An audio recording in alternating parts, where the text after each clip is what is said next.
Hello everyone, welcome to another grammar tutorial with Daniel Flores, your host.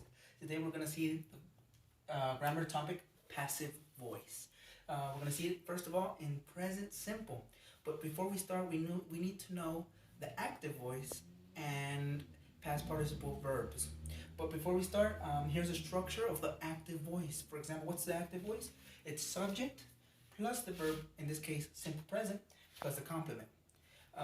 In this case, an example could be I, subject, verb eat, and complement pizza. I eat pizza.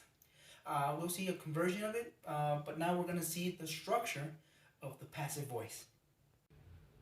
Okay, so now we have the structure for the affirmative of passive voice.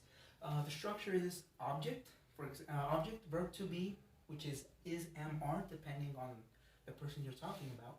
The verb in past participle, that's what we're mentioning at the beginning, and the agent. Agent, what is this? It's the person that was doing the action, but now he's all the way in the end, because what matters most right now is the object. Object is the thing that does the verb. So the example was Daniel eats pizza, or I eat pizza.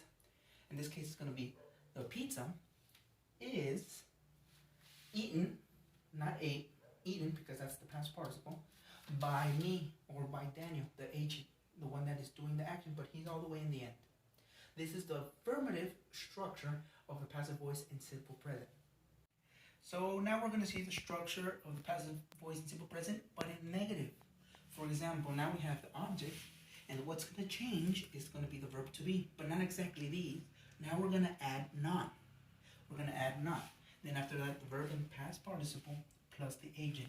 Why does this not change? For example, if I say, I don't eat pizza, yo no como pizza, the thing, when you change it to passive voice, it's going to be, the pizza is not eaten by Daniel or by me. The pizza is not. So that will be the structure for the negative. But don't worry, we're going to see some examples a little bit further. Now we're going to see the interrogative form. So now we have the question form. What's the difference now? We're going to put the verb to be at the beginning. For example, is, am, or are. After that, we're going to go with the object. We're going to go with the verb in past participle, the agent, and the question mark, obviously. So how would the example be? For example, if I say, I eat pizza, or do I eat pizza?